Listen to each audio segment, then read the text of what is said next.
Thanks for joining us again, Bob. Well, thank you for having me. Happy to have you back on Tramex Talks.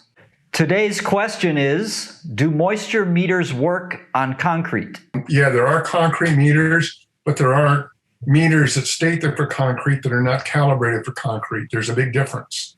You can't get a wood meter and try to get any kind of meaningful data from concrete. It has to be specific to concrete. Because when concrete's first placed, it has about 6 to 7% moisture content, and it goes down from there.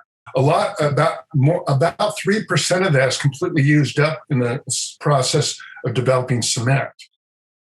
So there's residual water that's necessary to continue the long-term curing of concrete. So between about 4.5% is what I would consider fairly dry concrete.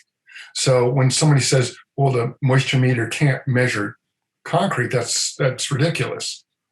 Because one of the things I did look at, and it actually confirms concrete moisture meter, at least Tramex's concrete encounter, which was used in that study in Finland, indicated that it agreed very well with gravimetric. Gravimetric is considered the most accurate method of measuring moisture content of virtually anything. If you need to know what the moisture content is, and it's critical to know it, they generally will conduct gravimetric, which is just oven dry. They put it in an oven, dry it to a constant weight. They drive all the water out of it. They weigh it, and then they can tell how much water's in there.